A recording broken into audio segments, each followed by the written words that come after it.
Let me know when we're up. You are up, Commissioner.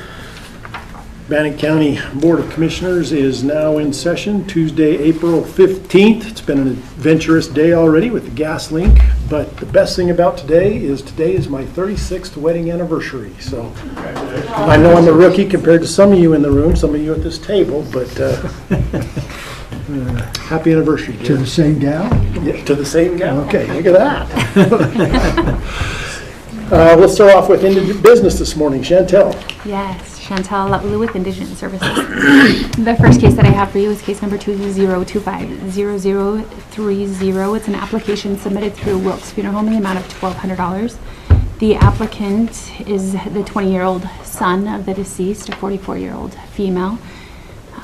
They are both Bannock County residents. They meet all Idaho Code criteria to be eligible for assistance through the indigent program, and the applicant has agreed to a $25 a month repayment plan upon approval of this application.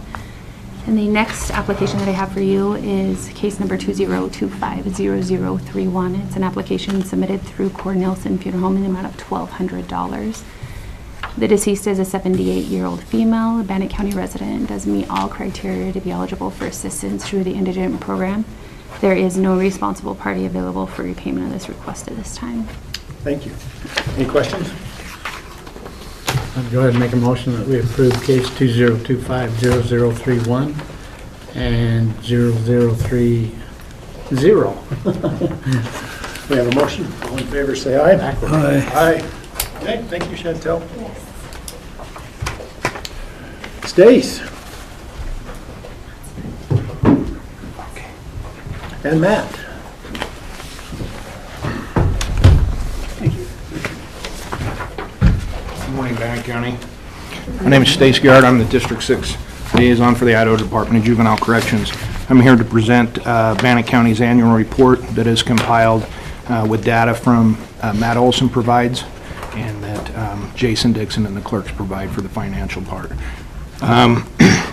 If at any point you have any questions regarding any of the data or terms that I'm using, I know I've presented in front of Mr. Mosier and Mr. Huff quite a bit, but Mr. Bullock, I don't think I've ever presented in front of you, sir. So if there's something in here that you need me to clarify, or Mr. Olson, please stop us and we'll do our best, okay, sir?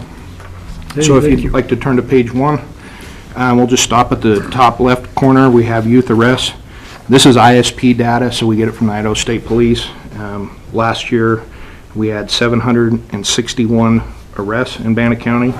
That's staying fairly, looks stable for the last 3 years prior. And if you notice that, we're going back 2 years from 2024, so in comparison. We'll also look at detention admissions. They were up last year, 347, just kind of a gradual climb from 2022. Youth petitions filed, so those are petitions that are filed to the prosecutor from various law enforcement, whether it's Chubbuck, Pocatello PD, or the Sheriff's Department.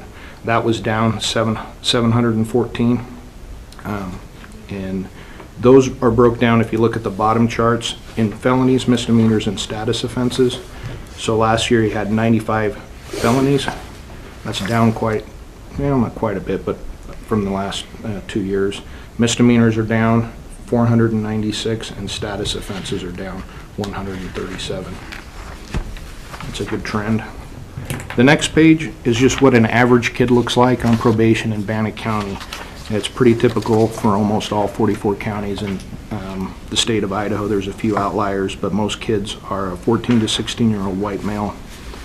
When you break down the race, you have 66% are white, 7% American Indian or Alaskan Native, 17% Hispanic, and 5% unknown. Age appointed intake, we got the highest there, that 14 to 16 is 52%, and then it's kind of spread evenly either side of that. Gender, we have 41% female, 59% male on probation.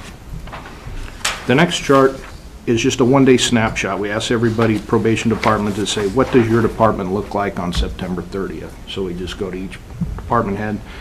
So on that date, youth on probation in Bannock County was 331, pretty stable from the year before. Youth on diversion is up from the years prior at 242, and then youth in IDJC custody is at 19. That's up from the 2 years prior.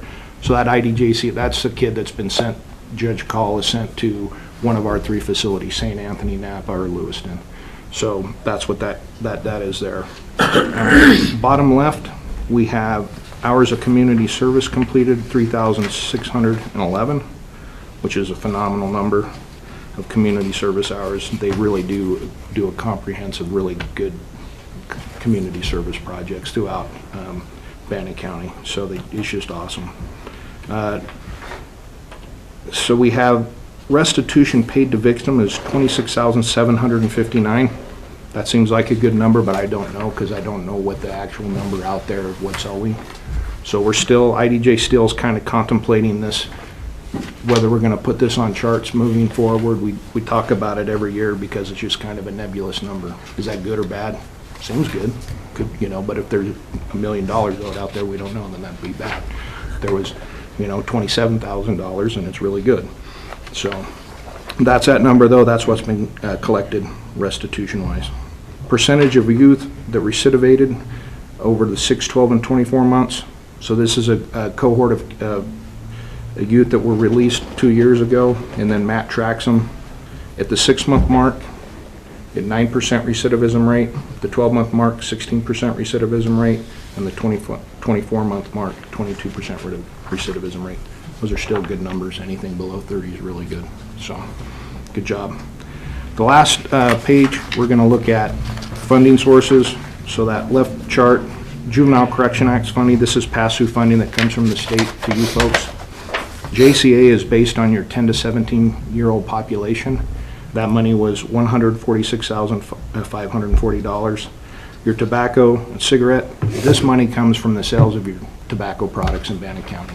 That money was $199,606. And then lottery monies that come are based off of winnings that were sold in Bannock County. So you folks need to get out and win more lottery money to get that chart up there. But it was $28,275. The middle chart is, this is state gap funding. It's based on your 10 to 17-year-old population. So there's a SUDS, pot of money for SUDS, substance abuse disorder, and then CBAS stands for community-based alternative services. That money can be used for mental health services, sex offender treatment, and these are for youth that are on probation that their insurance won't pick it up, or that they don't have Medicaid. So that's what this money's for. If they do not have Medicaid and their insurance won't pick it up, Matt and his department's able to apply for this funding through IDJC, and we will pay for SUDS treatment, and we'll pay for mental health treatment or sex offender treatment.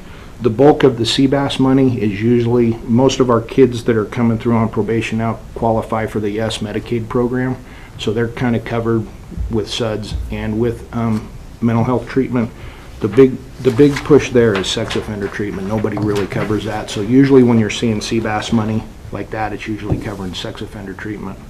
And this department is really good stewards of that money for the taxpayers of Idaho, and the state really appreciates their due diligence in making sure that the people that go to those treatments are getting the right treatment. They hold the providers accountable to make sure they're giving good treatment to those people. So just fantastic job from the department there. We appreciate it. And then the last chart is just a percentage of juvenile probation's budget that comes through that pass-through funding, and that is 10% this year. It's down from the years prior. And that is all I have. I will stand for questions if you folks have them. I have one for Matt. Matt, on the first page that the statement went through, the youth arrests and detention admissions and petitions, those numbers seem to contradict a little bit what Todd was telling us last week, the impact of the village has been. So could you help me understand the difference in the numbers? I can, Commissioner.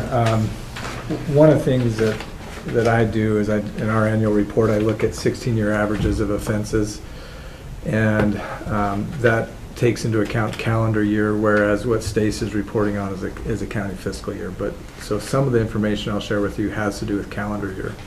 But if you look at our 16-year, there's arrests and then there's petitions, and those are cases filed in juvenile court. If you look at our 16-year average of petitions filed in juvenile court, we're at 886 a year. And we had a COVID year that was kind of an outlier where we were 500 or so. But in 2024, we were at 671 petitions filed. And so looking at Supreme Court filings in juvenile court, between 2023 and 2024, so the village would have been in operations, we had, I think it was about a 23% reduction in petitions filed. And then looking at this first half, the first quarter of calendar year 2025 compared to 2024, we're down just over 40% in petitions filed. So we're definitely seeing that impact from the village. We've, just comparing these similar quarters, 24 to 25 calendar year, like I say, it's almost a 40% reduction. We're also seeing a reduction this year in detention utilization. I mentioned the other day that we had one juvenile in detention from Bannock County. I shouldn't have said it because now we have 8, but and 3 from Utah. But we had a population of 1, 2, and 3 for a good portion of end of March and first half of April. So we're definitely seeing a reduction in detention utilization as well. Where we have seen that increase that Stace talked about that we're tracking and we're doing some things about is placement with Department of Juvenile Corrections. We had 19 kids placed in Department of Juvenile Corrections in 2024 county fiscal year. That's high for us. We've had 6 so far in county fiscal year 2025. And so working with Judge Call, we're looking at some things that we can do to have more regular meetings with parents while they're in Department of Juvenile Corrections custody, and then upon their return from custody, meeting with the judge and those families regularly to make sure they're staying on track with their plan and that there's immediate accountability or immediate problem solving if something's falling through. I can also comment on the restitution. Stace brought that up. One of the things we track is the percentage of cases that make their monthly payment as scheduled. When kids owe restitution, they're given a contract that they have to make monthly payments. We had 80% of cases make payments monthly as scheduled. That was an increase for us from the year previous. We want to always be at 100%, but there are some situations where financially people struggle to pay. So, but then we track, do they make that up? Do they make additional payments? And when you look at what's scheduled to be collected on contracts versus what's collected, in terms of those monthly payments, we were over 100%. So we were able to get people either paying ahead or people making up payments they missed. So. Cool. And with that statement, I'd leave it on your report. I mean, just, it's a reminder type deal. Yeah, I need to talk to my boss about that because it's nice that Matt can clarify that the 80%, which is phenomenal.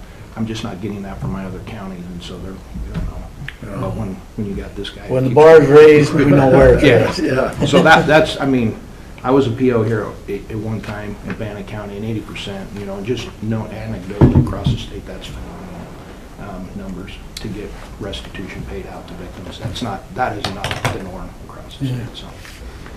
So given all your statistics, Stacy, how are we stacking up against the rest of the state?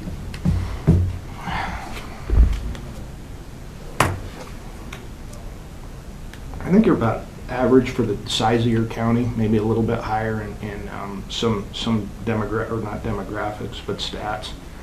I don't know what to attribute that to, Commissioner Huff. But all I know is that you've got probably one of the best and most respected juvenile probation departments in the state of Idaho. Well, I'll stack them up against anybody. I'm Oh, pretty proud of them. 100%. A lot of that too can be attributed to, I think law enforcement, what they're citing kids for. I mean, statistics can be, if you're not citing for certain things in one county, but you're citing for it in this county, that will skew those numbers. And so I know we have, that plays into it, but this county just does a phenomenal job, and for their size, they do very. There's no really big outliers there. Do you mind if I provide some additional context to that, Commissioners? Yeah. Jurisdictions, each county has, the judge can determine what charges are going to be filed in juvenile court as it relates to tobacco or alcohol offenses, even curfew, those types of things. The majority of jurisdictions do not bring tobacco and alcohol charges into the juvenile court. They handle them as an infraction. So people cited with tobacco or alcohol are going to get $17 citation. In Bannock County, we do take those into court. And when you look at 2024, 8% of our offenses in court were tobacco, 6% were alcohol. So 14% of our charges are going to be offenses that in most courts you're not going to see. So I think that's one of the reasons why our petitions are sometimes higher for a county our size. In addition, the amount of truancies and school-related citations, I think, and this is anecdotal talking to my peers, it seems like, we have a close relationship with the schools. We had 122 truancy cases filed in juvenile court in 2023. That was down to 98 in 2024. So we're seeing a shift like we hoped, where those things are coming to the village. But in terms of what we call nuisance offenses, would be like disturbing the peace or disorderly conduct, 11% of what we had filed in juvenile court in 2024 were nuisance offenses, and a good percentage of those are occur at schools. When we weren't in school because of COVID, we saw all those offenses drop because kids weren't at school getting caught with tobacco, kids weren't getting involved with disorderly conducts, and so we're working with the schools. We want to help resolve problems, be support. We want our schools to be safe. And we've always had a strong partnership with the schools, so I think we see some of those types of citations coming to court so we can get them into services and those types of things. So what's the benefit of citing for tobacco and alcohol compared to other counties that don't? The hope is now that we are going to run most of those through the village. And so if they're cited and they can be diverted, we can get them into services. Whereas a $17 citation doesn't tell you anything about that youth and what their needs are, and it doesn't provide opportunities for early intervention. If you cite somebody with tobacco and you get them into the village and they can go through a more comprehensive screening, you can screen for mental health needs, you can screen for their substance abuse issues, you can screen for family issues, you can screen for things such as basic needs, whether there's housing issues, food insecurity, those types of things. So I think the benefit, certainly more work, no doubt about it, but doing that upfront comprehensive screening allows us to address a lot of other needs. There are often risk factors that then, if unaddressed, lead to other problems. So then theoretically, we should start to see those citations, or not citations, but Offenses going down. Yeah. And we did. So if you look at in 2024, those tobacco offenses, we went from 98 the year previously to 63. And then we had an increase in alcohol. That's more likely to end up in court. But our 16-year average for tobacco is 85. And we were 63 in 2024. And we had 45 alcohol in 2024, and our 16-year average is 58. So. Okay. Well, I think the investment in the village and in the school is going to pay off. I really do. I think it's going to benefit Bannock County and the surrounding counties also in the coming years. Agreed. As I said, I got a couple of questions. Number one is, where does vaping sit in with your tobacco or whatever? Is it completely? Same offense. And I would say almost 90%, if not 100% of the citations we get for tobacco now are for vaping. We do not see kids cited with, possession of tobacco where it's a cigarette. It's almost always vaping now. Okay. The other question, I guess, is, okay, what's the then what? Where's the next push that we can see on the horizon and how we can make a difference? Either with, getting the numbers down, getting the numbers up. I mean, I think you're doing a great job, so what's the then what? Where do we go from here? Well, I'll respond to at least one then what, and that is commitments to the Department of Juvenile Corrections. We've seen an increase there. Just working on doing a study now to see if kind of the hypothesis on why that's the case are accurate. I think of, we've had an increase in recommitments. So those are kids who are released from IDJC custody and then either reoffend or have serious probation violations and they get recommitted. We rarely used to recommit kids. Department of Juvenile Corrections, has instituted some things to try to get kids out of the system faster, out of corrections, Department of Juvenile Corrections faster, because you can start to get diminishing returns if you leave kids in custody too long. So looking at ways that we can increase the level of support as they're coming out of Department of Juvenile Corrections custody is one thing as it relates to recommitments. The second is we had a community-based sex offender treatment agency here in Bannock County. that a couple of years ago no longer provided services. So now our kids that need community-based sex offender treatment are receiving services from an agency in Twin Falls. 3 sessions a week are telehealth and 1 session's in person. When we had a moderate to higher risk youth that needed treatment services, when we had our local provider, we could front load those treatment services, plus they provided groups. So they would have individual weekly and they would have group weekly. Plus, if we needed to, we can add in family and we could do more crisis work because we had that partnership with our provider. So we need to work with the provider in Twin Falls to see what we can do about front loading some of those sessions with kids that would be amenable to that treatment. And I think we could reduce the number of kids that may need to be committed if we can front load some of that. But the challenge is, again, they're not providing groups, and so those are going to have to come in individual sessions, and so that's another area that we need to work on. And then we've had an increase in gun-related charges. When you look at the trend right now, the trend for felonies, even though we were down a little bit, the overall trend line on the 16-year average is up, and we're starting to see an increase in gun-related offenses. And so with those, we want to keep our community safe, so placement at Department of Juvenile Corrections can be very appropriate in those cases, but again, having that level of support while they're in the facility. We have monthly staffings with Department of Juvenile Corrections, but having their parents be more involved and engaged, reporting to the court while they're in custody, and then having those meetings upon their release from custody, we think will help reduce those recommitments. Our probation officers are out doing searches on those cases where we are report of guns, and I think they've been working with law enforcement and we've been grateful for their support. Thank you. Okay, anything else? Stace, thank you for, we value our relationship with you. Thank you for all you do to help. County support and things.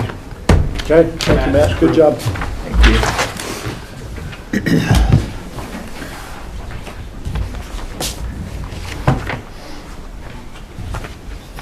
Elise Foster, subdivision planner. I have a replat of Wild Horse subdivision that was created quite some time ago.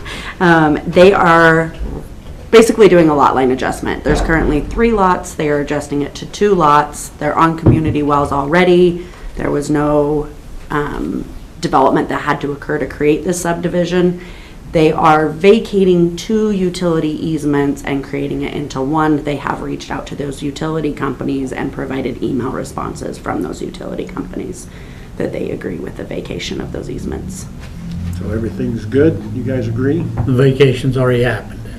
So the vacation of utility easements happen with the replat. Okay. So once you sign this and get it recorded, it will. I have one place that I keep getting calls back because that hadn't happened. Yes. Do you have any questions on this? Any questions? Nope. Okay, I would entertain a motion then. I will make the motion that we permit the change of, what is it, the subdivision? Is it Peppergrass Peppergrass Point? Peppergrass Point, that we accept the review, we approve the adjustment to that plat. I guess that's probably the appropriate word. That work for you, Elise? That works. Okay. Okay, we have a motion. Any further discussion? All in favor, say aye. Aye.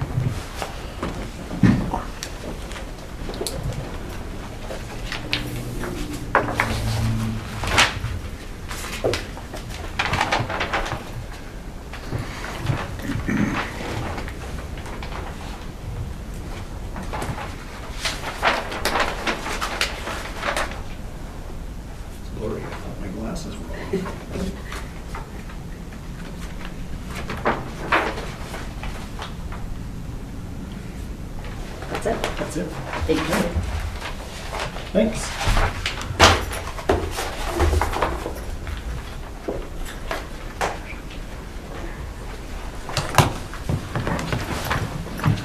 Hal, are you up? Yes, I'm here at the request of Dan Kendall, Hal Jensen, Planning Director, Bannock County. I'm here at the request of Dan Kendall, should you have questions relative to the additional easement at the Youth Development Center. Do you have any thoughts or insight on that? Idaho Power wasn't happy with the geography. They were uncomfortable. Should things need to be taken care of in the future relative to the transformer and the sector box that are being placed for the new development center. It is a point of future development for Idaho Power coming off of that particular point. And it made sense that they wouldn't have to come and replace a bunch of whatever, should that slope, the toe of that slope from the walking path slough off, et cetera. So they came back and made the recommendation that, and asked for the additional easement so that they could work in that area in the future. Okay. The question with this then is, how do we pay for that? Because evidently there's some additional cost on that. That's the next. Oh, that's next? Okay, so never mind. I don't know anything about that. Yeah. We'll come back to I that in a just second. emailed this morning. Okay. All right, so any questions for him on the easement?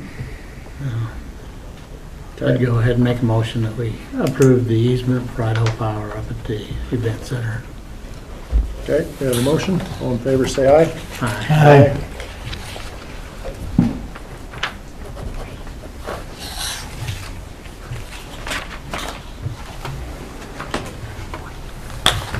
Okay.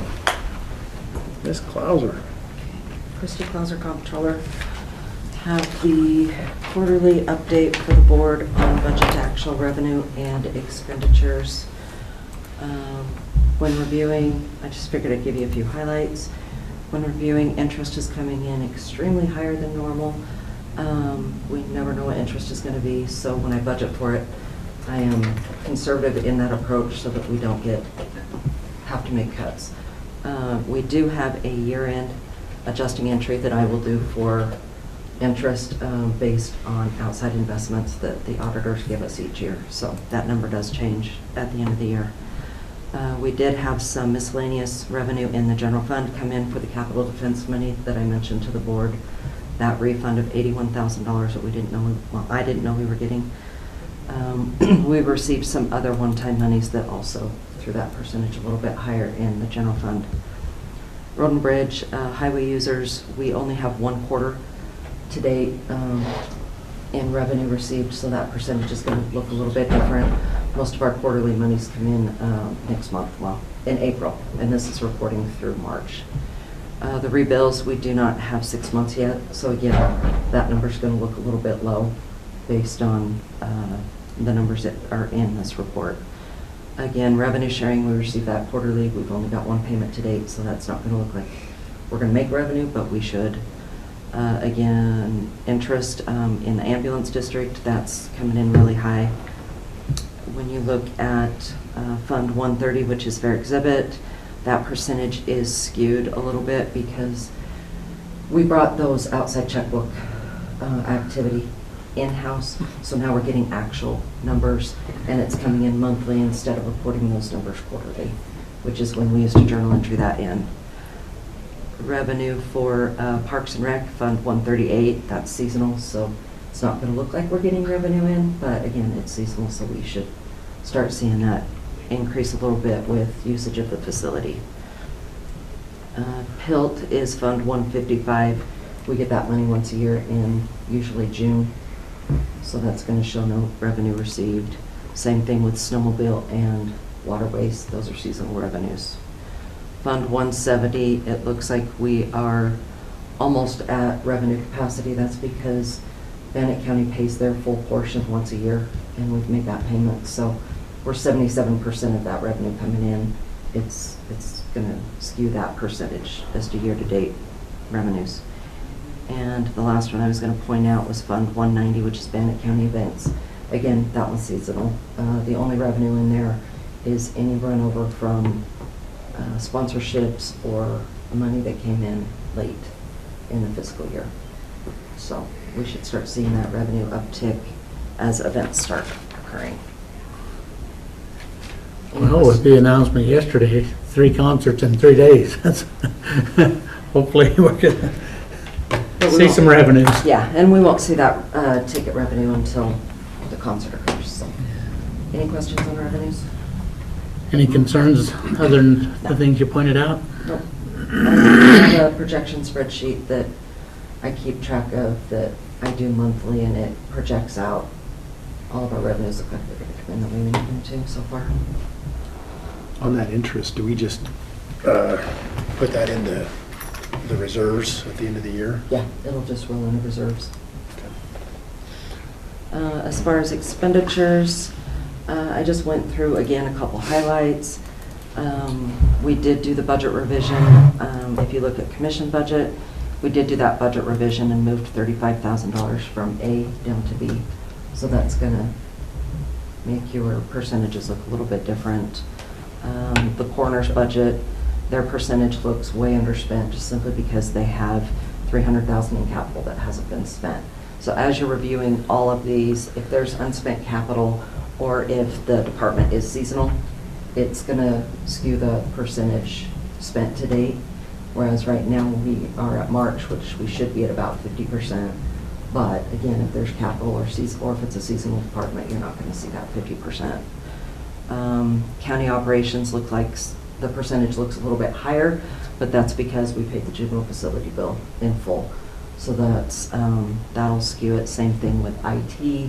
Their percentage looks higher, but that's because a lot of their software support line items, they paid all of it as opposed to making, monthly payments. So their percentage is going to look like they're a little higher spent. Planning and zoning has, again, they've got a couple large purchases that they haven't met or haven't paid the vehicle, the stormwater, so that's going to skew their percentage. GIS is an opposite situation that IT is. They have not paid their software support, so their percentage is a little bit lower than it should be. The fair departments, that's seasonal, so they're not going to really show much for expenditures. We get to the public defenders department in indigent, and I wanted to, this was a separate agenda item included with this, but we have money left over in the public defense grant. So I wanted to ask the board if you would be okay with me moving the rent money that we paid out of this public defender budget to that grant fund. And I didn't know how much money we were going to have left, so I didn't budget it that way to come out of the grant, but it would save the indigent fund monies, and it'll start using that public defense grant monies. And those public defense grant monies are going to stay with the county. So we might as well use that up. There is $319,000 in there, so we can pay this year's rent and probably the bulk of next year's rent as well, and save our indigent budget. Yes. Yeah, I'm okay with that. That was a loud nod. I heard it. I heard something rattle. That's a different story.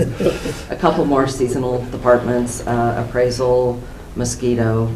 The waterways department, we do not have much spent out of there, but I need some projects that we can pay out of there.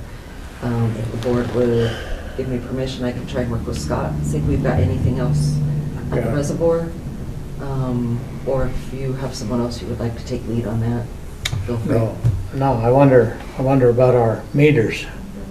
Oh, yeah. If we could pay for meters, that we're gonna have to regulate the water and regulate what's going into the reservoir. Yeah. It's something that we can talk with Scott, talk with the water resource and just see if these funds would That's a good idea for that. meet. If it is associated, Tiffany Olson did some background when she was here.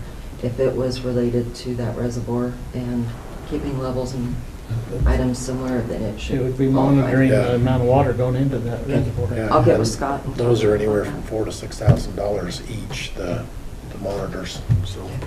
And we'll have at least 20, potentially 25,000 to spend. Last year Scott did a good job, paid a little bit more than we had budgeted, but we had plenty of cash. So I just need to look at how much we can get to spend. Okay. Juvenile detention, they have, they had their admin fee that they paid out, and they paid out the lunch reimbursement to the jail, so their percentage looks a little bit higher than it normally would be. And then the landfill, they've got a bunch of capital that's unspent, so their percentage is going to be low. And Bannock County events, again, they are seasonal, so they don't have much spent. We had a few grants that I realized we were missing the budgets for. So those have now been rectified. Those are in April. So when you look at ARPA, the HAVA grant, and the LLEDG grant, there's no budget, but that's fixed now. That's sometimes happens with our grants. I do need to do a budget reduction on the capital acquisition trust. We didn't know at budget time how much cash was going to be in there, so we budgeted 200,000. There's only 156,000 in cash, so we're going to do a budget reduction on that. That's the fund that Dan uses for some of his random extra projects. He's using it for the commission remodel. And I've already talked to him about that. On the health insurance trust, we did break out actual claims and the admin fees so that that would be a little more transparent as to what's what, as opposed to traditionally we've always just had it in one line item. So we broke that out this year. And then we do have the shooting range. I'm going to probably come before the board and ask for a budget revision at some point. We have extra revenue that has come in.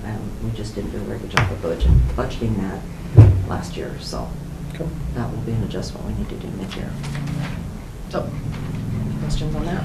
My question, the budget is what it is. How are we doing year-to-date revenue against projection, just overall? Are revenues higher this year? Collections or? Revenues are coming in higher than anticipated, but again, I only had my RevS done through February, so that was only 5 months. And But as far as tax collections, they're paying them on, Yep. What they should be. Our tax collections are normally around 80% by the end of the year, if not a lot higher. Try to hold conservative numbers so the expectation isn't too high, but Treasurer's Office does a really good job of collections. Now, we did have, though, we had the Idaho Power refund, that will not be reflected. John still needs to look into the Pacific Core one so that we can bring that before the board. But the hope with that one is we'll apply the refund amount for that, which is about $26,000, to their second half taxes. So that might bring collections down just a little bit. But when I budget for property taxes, we don't budget for sub-roll usually, and we don't budget for occupancy. So those collections and dollars expected bring our percentage of collections a little bit higher. Okay, great. So, okay, any questions on those? Nope. Okay. ARPA update. I hadn't done this for a little bit, and it's still very much a moving target. But we did finish up the 911 microwave project and the annex acoustic ceiling.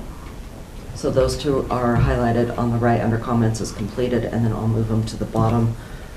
Quick note of praise, Luann has started submitting the ARPA report to the Treasury. She's already got it submitted.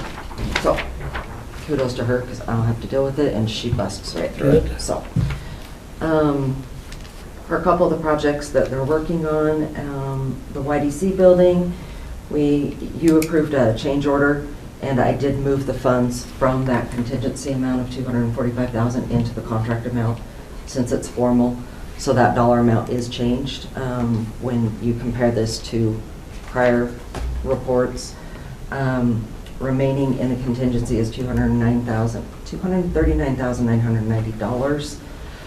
We do have just under $41,000 in unanticipated items that came up. Topography survey, and then Idaho Power at $39,000, and we'll see if this newest Idaho Power thing, what that's. There will be 8,000. 8,900 Okay. increase to the Idaho Okay, Power. so I guess we'll talk about that on Thursday, sorry. I was a little slow on my email. I'll adjust that on that. I hadn't seen that email yet this morning. Yeah. And there's also, I've been talking to him about the cameras up there. He's talking about pulling cameras here and putting them up there. Yep. We need to do it the right way the first time. So there will be conversations, and that come in about 60,000 or just under 60. I haven't seen those numbers. I just saw it this morning. Okay. And she's going to come talk to you. She Okay. said. So that was my next note, is there's additional cameras that we're gonna need, and I guess we have those costs now. The completion is set for the end of this calendar year, is my understanding. And Matt was told not to take any of his desks. Some of them were not in the best shape. So he's going to put in his budget request for FY26 some additional office furniture. So I wanted to prepare the board for that. And that's when I talked to Shanda this morning. I said, we'll see what we spend this year, and then the budget this will have to be part of the discussion during budget too. And it'll have to come in hopefully in budget requests, and then we'll just continue to monitor that dollar amount through the budget process until we get to the commission proposed, and then we can hopefully fine-tune it at that point. On 6th Street, we have had $30,353 in unanticipated expenses. We had the change order of $21,700, and then Divine Film to put that film on the windows that weren't anticipated. Dan had mentioned that there were going to be some signs that we needed to pay for at about $15,000, but I've not seen that yet. We can probably just pay that out of PILT since we have funds there. And then there are also cameras. We had an invoice show up that was dated from February. Dan didn't know about it. I didn't know about it. It was about $6,500. I paid that out of PILT. So the exhibit hall, this one is the most difficult to track. If you look at the back of this page, which is not in the packet, but this was a project that we budgeted part in ARPA and part in PILT just because of the obligation requirement of the ARPA funds. So what I'm trying to do is pay what I can out of ARPA if I can, and then if we can't, I'll throw it into PILT. But right now I'm just kind of juggling where I'm paying the The more bills. that we can get out of ARPA, pay it off quicker. Yes, and The I know better off. we've got the extra money sitting in the YDC building, but until they really get very far along in that YDC building, I don't want to take too much money from there in case the needs are going to be there. So the problem is, the We got all exhibit these hall, funds in the generator fund. the problem is there's going to be, the YDC, or the exhibit halls should be done hopefully in August. YDC building won't be done until the end of the year, so I don't want to have to transfer money if I paid it out of PILT and then move it into ARPA because it's not going to be clean. So cross your fingers that I do it right. We've had unanticipated expenses showing so far, and I paid that out of ARPA because that was one of the items that I could put as tied to our part of the building. The other problem is this is a capital expense. So I'm trying to put anything that's capital related and building related into ARPA, and then all of the straggler pieces and parts, the furniture, the kitchen equipment out of PILT, so that it makes it easier to capitalize that as an asset. So stuff you guys probably really don't care about, but Oh, we do. the metal detectors, because this was really last minute, we missed a few things in that budget. As they did the measurements, these metal detectors don't fit the same way that our old ones did, so they're having to do some modifications, build the walls differently, those kinds of things. So Commissioner Moser and Dan came down to see me. There's about $7,500 to $10,000 in costs that we're going to have to come up. Will we get the power in the right spot? No. Well, and They told us the power should come from the top, and when they got one of the machines, the power comes from the bottom. And so we're having to make some adjustments. And then because the juvenile detention metal detectors were so homemade to accommodate that one, according to Dan, is going to require a little bit more work. So anyways, there's about $10,000, up to $10,000. Dan tends to be overestimate, so as soon as he gets those costs, we'll update the board on those. Well, he performs a lot of magic. He does. And then the last update I had was the tactical building. The commission approved that $29,000 change order, and I was able to absorb that within ARPA through some other projects. The one thing I forgot to mention on the exhibit hall is there's going to be an additional $10,000 or so on electrical needs down there, but the electrical for the annex should come in about $10,000 under. So we're hoping just to flip-flop that $10,000 once I get formal numbers for that.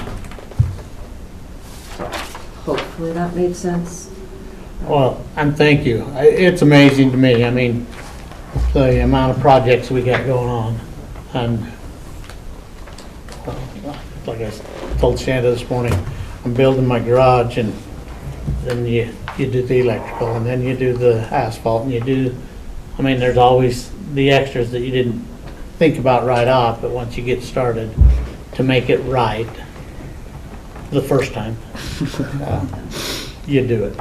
And the other reason I don't want to take too much from the YDC building at this point is just the issues that haven't been found. Yeah, There And could we're not even potentially be really- some more. really far into it, so yeah. That was a good thing Shanda did that contingency. They should have been ready to pour the floor. That's up there earlier, I guess it was last week. They had it ready to pour some concrete, so. So, Exciting times.